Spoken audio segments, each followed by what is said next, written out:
Topic है valuation of goodwill. Goodwill का मूल्यांकन करना। तो गुडविल की वैल्यू कैलकुलेट करने के लिए हम सबसे पहला मेथड आज करेंगे एवरेज प्रॉफिट मेथड। इस मेथड में गुडविल कैसे कैलकुलेट करनी है। एवरेज प्रॉफिट को हम औसत लाभ भी कहते हैं, ठीक है ना। तो एवरेज प्रॉफिट मेथड से गुडविल कैलकुलेट करने का तरीका क्या है। फॉर एग्जांपल, मान लो अगर आप बीकानेर स्वीट हाउस को परचेज कर रहे हो, आप एक ऐसे बिजनेस को परचेज कर रहे हो जो चल रहा है, ठीक है ना। आप एक रनिंग बिजनेस को परचेज कर रहे हो।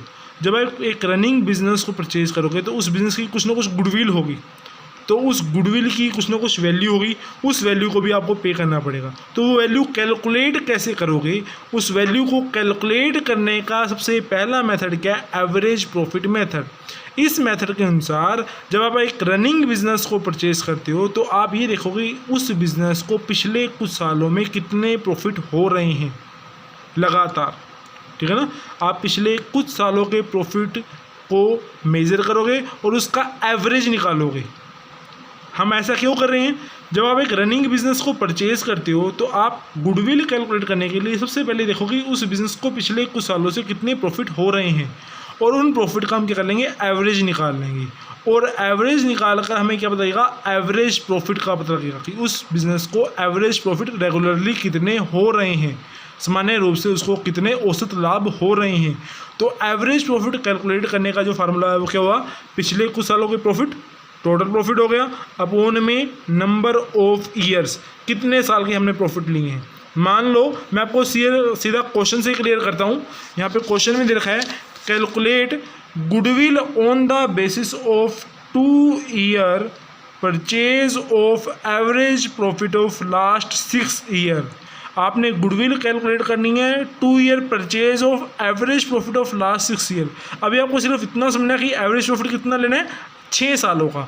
तो हम यहाँ सबसे पहले एवरेज प्रॉफिट कैलकुलेट करेंगे, और एवरेज प्रॉफिट का फार्मूला मैंने अभी आपको क्लियर करा, टोटल प्रॉफिट अपॉन में नंबर ऑफ ईयर। तो टोटल प्रॉफिट कितना हुआ, मान लो पहले साल प्रॉफिट हुआ 60,000 का, फिर 40,000 का लॉस हुआ, फिर 30,000 का लॉस हुआ, फिर 1 लाख का प्रॉफिट, फिर 1,70,000 का प्रॉफिट और 2,20,000 का प्रॉफिट। तो इन प्रॉफिट और लॉस को हम प्लस और माइनस कर लेंगे ताकि हम एवरेज प्रॉफिट कैलकुलेट कर सकें। तो टोटल प्रॉफिट कैलकुलेट करने के लिए 60,000 में से 40,000 माइनस करें, 20,000 का आ गया, 30,000 लॉस और माइनस करा, माइनस का 10,000 आ गया, माइनस के 10,000 प्लस 1 लाख प्लस 1,70,000 प्लस 2,20,000, तो टोटल आया ये 4,80,000 रुपये। अब नंबर ऑफ ईयर कितने हैं, कितने साल का प्रॉफिट लिए थे हमने, 6 साल के, तो डिवाइड बाय 6। ये बात याद रखना कि टोटल प्रॉफिट के बाद लिखा हुआ है डिवाइड में नंबर ऑफ ईयर्स। तो नंबर ऑफ ईयर कितने हैं, 6 साल के प्रॉफिट ले रहे हो तो डिवाइड कैसे करोगे, 6 से। तो हमारा प्रॉफिट एवरेज आ गया 80,000 रुपये। अब मतलब कहने का क्या हुआ कि हमें एवरेज प्रॉफिट जो हो रहे हैं बीकानेर स्वीट हाउस को, वो कितने हो रहे हैं, 80,000 रुपये की।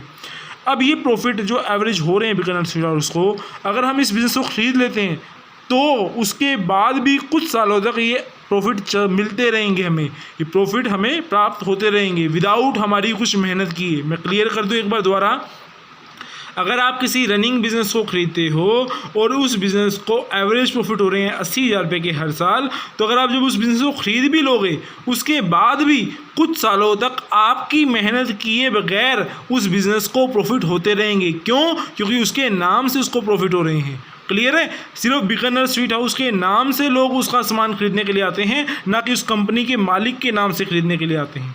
क्लियर है, तो एवरेज प्रॉफिट अगले कुछ सालों तक आपको होते रहेंगे। तो जितने सालों तक ये एवरेज प्रॉफिट आपको होते रहेंगे उतने सालों से इस एवरेज प्रॉफिट को आप मल्टीप्लाई कर दोगे तो आपकी क्या आ जाएगी, गुडविल आ जाएगी। भी इतने सालों तक हम अगले मेहनत किए बगैर ये प्रॉफिट कमाते रहेंगे, तो इतना अमाउंट हमारा गुडविल का हमें पे करना पड़ेगा।